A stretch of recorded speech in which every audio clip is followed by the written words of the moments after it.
आज हम बात करने वाले हैं उदारीकरण के प्रभावों के बारे में, इफेक्ट्स ऑफ लिबरलाइजेशन। लिबरलाइजेशन जो हुआ था, उदारीकरण जो हुआ था, उसके हमारी अर्थव्यवस्था पर किस तरह से प्रभाव पड़े, किस तरह से दूरगामी प्रभाव पड़े, किस तरह से छोटे लेवल पे प्रभाव पड़े। अक्सर हमने देखा है कि उदारीकरण के सकारात्मक प्रभावों के बारे में सभी लोग बताते हैं, लेकिन ये कोई नहीं बताता कि इसके कुछ नकारात्मक प्रभाव भी पड़े थे, जो कि बहुत दूरगामी प्रभाव थे। इनसे बहुत सारे उद्योग धंधे चौपट हो गए थे। कैसे? कुटीर और लघु उद्योग जो कि हमने यहाँ पे लिए हैं, ऐसे बहुत सारे नकारात्मक प्रभाव थे जो हमारी अर्थव्यवस्था पर बड़े लंबे समय तक रहे हैं और आज भी हैं। अक्सर देखा जाता है कि इसके सकारात्मक प्रभाव भी लोग बता के आगे निकल जाते हैं, लेकिन नहीं, इसके सकारात्मक प्रभावों में कुछ नकारात्मक प्रभाव छुपे हुए हैं जो कि आज हम देखने वाले हैं। हम उदारीकरण पहले पढ़ा चुके हैं, आप चाहें तो हमारी वीडियो देख सकते हैं। तो आज हम देख रहे हैं उदारीकरण के प्रभावों के बारे में, क्या प्रभाव पड़े इसके। तो हमने एक तरफ सकारात्मक प्रभाव और दूसरी तरफ नकारात्मक प्रभावों को ले लिया है, हम दोनों को देखेंगे। तो देख लेते हैं इसके सकारात्मक प्रभाव क्या पड़े। उदारीकरण द्वारा भारतीय अर्थव्यवस्था में व्याप्त प्रतिबंधों को दूर किया गया। उदारीकरण द्वारा भारतीय अर्थव्यवस्था में व्याप्त जो प्रतिबंध लगा रखे थे, जो लाइसेंस राज चल रहा था, बिना लाइसेंस के कोई उद्योग नहीं लगा सकते, आप कोई काम नहीं कर सकते, उन प्रतिबंधों को ख़त्म कर दिया गया। ये बहुत अच्छी चीज़ थी, सकारात्मक प्रभाव में आना ही चाहिए। तो इसने क्या किया, इन प्रतिबंधों को ख़त्म करके लोगों को निजी हाथों में पावर दे दी कि अब आपको ऑफिसों के चक्कर काटने की ज़रूरत नहीं है, किसी अफसर के पास जाने की ज़रूरत नहीं है, आप ऐसे उद्योग कीजिए जिसमें लाइसेंस से छूट मिली है। तो ऐसे बहुत ही कम उद्योग रह गए थे, 16 उद्योग रह गए थे, ऐसी चीज़ें रह गई थी जिसमें लाइसेंस ज़रूरी था, बाकी सभी चीज़ों को लाइसेंस से मुक्त कर दिया गया था। आगे क्या है, इसी में देख लेते हैं। अर्थव्यवस्था प्रतिबंधों को दूर किया गया। अब प्रतिबंधों से क्या असर पड़ा, किसी भी वार्षिक इसका इन प्रतिबंधों को हटाने से क्या असर पड़ा। अगर हम 1991 से पहले की स्थिति देखते हैं तो किसी भी वर्ष में जो सबसे ज़्यादा हो सकता था, अधिकतम किसी भी वर्ष में 554 करोड़ 554.11 करोड़ रुपए की एफडीआई आई थी। हम एफडीआई की बात कर रहे हैं, फॉरेन डायरेक्ट इन्वेस्टमेंट, प्रत्यक्ष विदेशी निवेश, जो कि बाहर से आता है, दूसरे देशों से आता है हमारे देश में इन्वेस्टमेंट करने के लिए, यहाँ पे उद्योग लगाने के लिए, सर्विस सेक्टर को खोलने के लिए। तो ये था 1991 से पहले किसी भी एक वर्ष में अधिकतम 554.11 करोड़ रुपए आता था, किसी भी, इससे ज़्यादा कभी नहीं आया था। और हम 1991 से बाद की बात करें तो 8.5 million dollar, 8.5 million US dollar किसी एक वर्ष में ये अधिकतम था। तो आप देख सकते हैं ये करोड़ में है और ये मिलियंस में है, और वो भी डॉलर में है, वो करोड़ रुपए में है। अब आप देख सकते हैं हमें अर्थव्यवस्था को खोलने से कितना बड़ा फ़ायदा हुआ है। तो इससे क्या हुआ, काफ़ी एफडीआई आया भारत में और यहाँ पे उद्योग धंधे लगाए गए, काफ़ी चीज़ें आगे बढ़ी। और देख लेते हैं सकारात्मक प्रभाव में, जीडीपी में वृद्धि की गई। जीडीपी में काफ़ी वृद्धि होगी। जब नीतियों को उदार बनाया गया तो यहाँ पे बहुत सारे उद्योग धंधे लगाए गए। जब उद्योग धंधे लगे तो भारत की जो सकल घरेलू उत्पाद था, जो जीडीपी थी, वो बहुत बड़े लेवल पे बढ़ गई। इसको देख सकते हैं, जीडीपी में वृद्धि 1990-91 में थी, जो जीडीपी थी हमारी 270.1 बिलियन यूएस डॉलर की थी, 270.1 बिलियन डॉलर यूएस डॉलर की थी। 1990-91 में 270.1 बिलियन यूएस डॉलर की थी। और अगर हम 19-20 की बात करें तो 2.871 ट्रिलियन यूएस डॉलर की बन गई है। तो आज देख सकते हैं कि हमारी इकोनॉमी 1990 के बाद किस स्पीड से ग्रो कर रही है, आगे बढ़ रही है, विकास के पथ पर बहुत स्पीड से आगे बढ़ रही है। मतलब उन नीतियों का बहुत आगे बढ़ के स्वागत किया गया लोगों को द्वारा, और आगे उद्योग धंधे लगाए गए, इंडस्ट्रीज लगाई गई। आगे देख लेते हैं रोजगार में वृद्धि। इससे क्या हुआ, जब नीतियां उदार बनी तो जो हमारा जो निजी उद्योग धंधे थे, निजी लोग थे, निजी उद्योगपति थे, उन्होंने क्या किया, बहुत सारे उद्योग धंधे लगाना स्टार्ट कर दिया। तो जब उद्योग धंधे लगेंगे, इन्वेस्टमेंट होगा, तो क्या होगा, लोगों को रोज़गार मिलेगा, रोज़गार मिलेगा तो रोज़गार मिलेगा तो उनकी खुशहाली में वृद्धि होगी। तो इसने क्या किया, एक चीज़ को और बढ़ा दिया, रोज़गार में वृद्धि हुई और उनकी खुशहाली में भी वृद्धि हो गई। इसके बाद क्या हुआ, आधारभूत ढांचे का विकास हुआ। पहले क्या था कि सरकार के पास अपने ही उपक्रम थे, ज़्यादा आय होती नहीं थी, तो इसने अर्थव्यवस्था को खोला।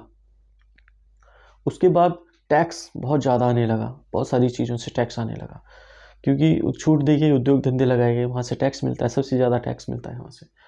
तो आधारभूत ढांचे का विकास किया, सड़क, परिवहन, रेल व्यवस्था, इन सभी चीज़ों का विकास होने लगा, काफ़ी इन्वेस्टमेंट हुआ इस चीज़ में। तो इससे क्या हुआ, लोगों के पास सुविधाओं की जो कमी थी वो पूरी होने लगी। इसके बाद क्या होता है, निर्यात में वृद्धि।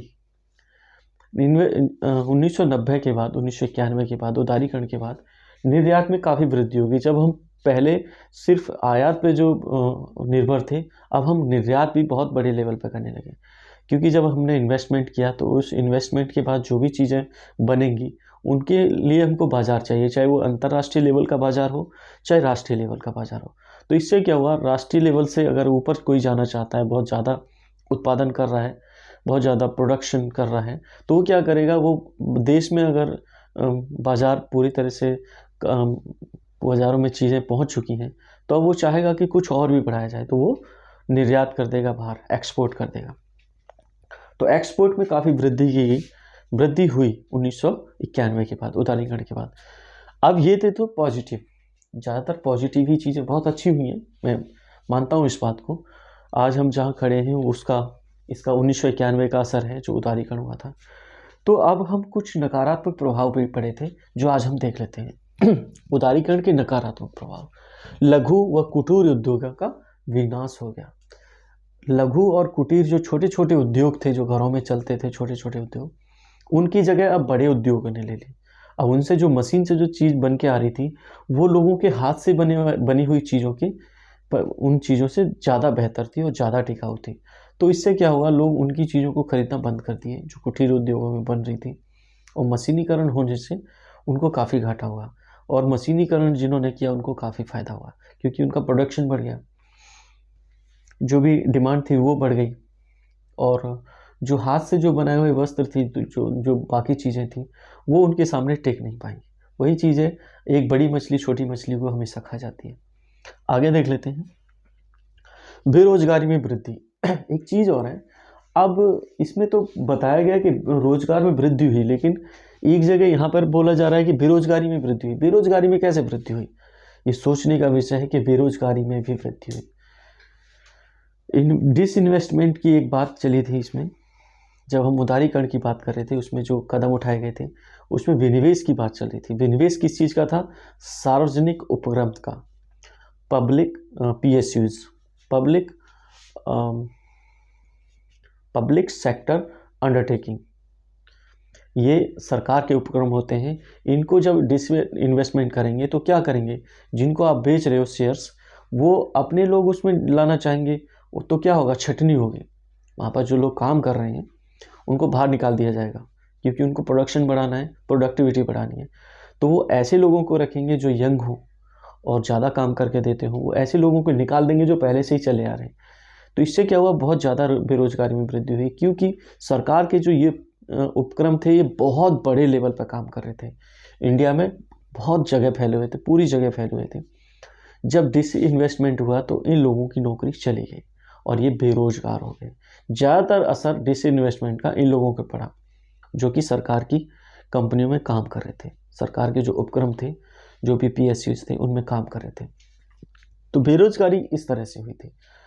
और दूसरा, जब बड़े उद्योग धंधे लग गए थे, जो कुटीर उद्योगों में जो लोग लगे हुए थे, उनको भी इस बेरोजगारी का सामना करना पड़ा, क्योंकि वो अनपढ़ थे, ज़्यादा पढ़े लिखे थे नहीं, वो आपस में ही छोटा मोटा काम करके अपनी रोजी रोटी कमा रहे थे। वो भी उद्योग धंधों ने से जो चीज़ें बनी हुई थी, वो भी चीज़ें उन्होंने छीन ली।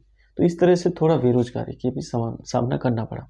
आगे देखते हैं, देश की आर्थिक व राजनीतिक सुंदरता को खतरा उत्पन्न होना। एक शंका ये भी लगाई जा रही थी उस समय कि जो ये उदारीकरण की जो नीति अपनाई जा रही है, जो पश्चिमी देश कह रहे हैं जब तक तुम उदारीकरण नहीं करोगे, अपनी अर्थव्यवस्था को नहीं खोलोगे, हमारी चीज़ों के लिए बाजार नहीं उपलब्ध कराओगे, तब तक हम तुम्हें कोई आर्थिक मदद देने वाली नहीं है।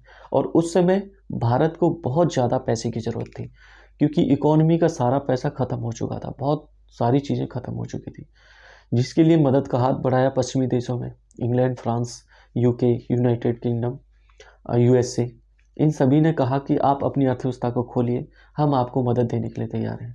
जिसमें वर्ल्ड बैंक और आईएमएफ, इंटरनेशनल मॉनेटरी फंड ने भी कहा कि आप अपनी अर्थव्यवस्था को खोलिए, हम आगे हाथ बढ़ाने के लिए तैयार हैं। तो मजबूरन इंडिया को ये उदारीकरण अपनाना पड़ा, खुशी से नहीं किया ये, याद रखना, ये खुशी से नहीं हुआ था, ये मजबूरी में हुआ था। और आज हम देख सकते हैं इस मजबूरी से इंडिया को कहाँ पहुँचा दिया है, तरक्की के बहुत बहुत करीब, मतलब बहुत तरक्की के रास्ते पे बहुत स्पीड से चला दिया है उदारीकरण ने।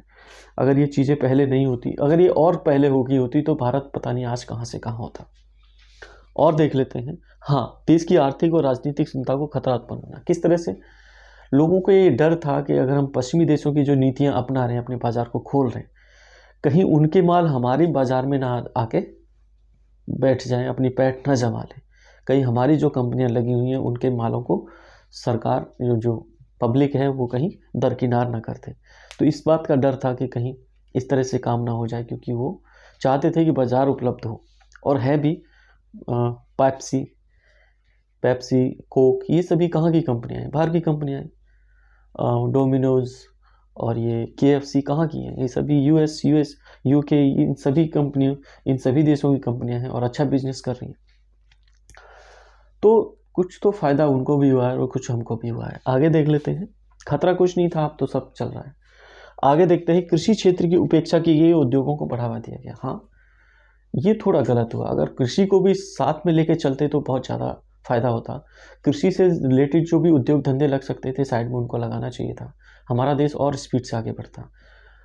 पहले जो गलती की गई थी, जो स्वतंत्रता के बाद जो गलती की गई थी कि उद्योगीकरण किया जाए ताकि हमारा जो विकास है बहुत स्पीड से हो, लेकिन ऐसा हुआ नहीं।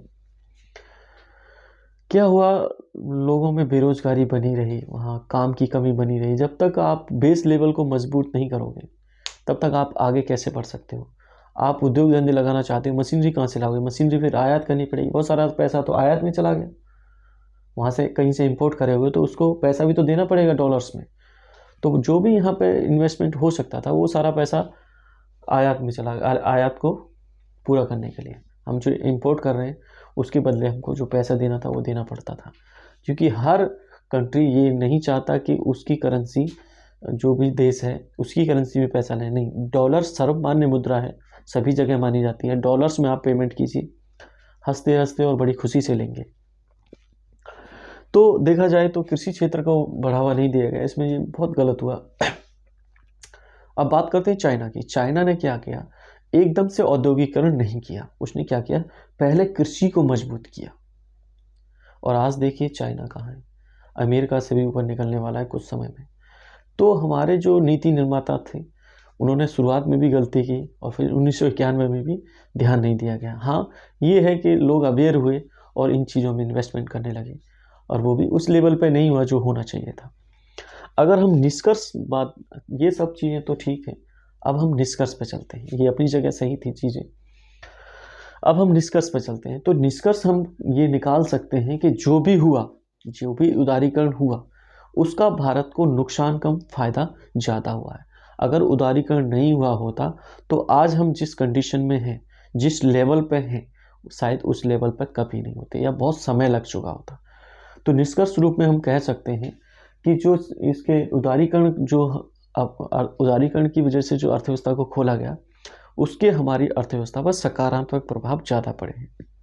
नकारात्मक प्रभाव रहते हैं किसी किसी चीज़ के, और रहना भी चाहिए, वो हमें बताते हैं कि आगे किस तरह से काम करना है, उनसे सबक लेना चाहिए। तो इसका निष्कर्ष यही है कि उदारीकरण से हमारी अर्थव्यवस्था को बहुत ज़्यादा फायदा हुआ। आज के लिए इतना ही, मिलते हैं अगले क्लास में।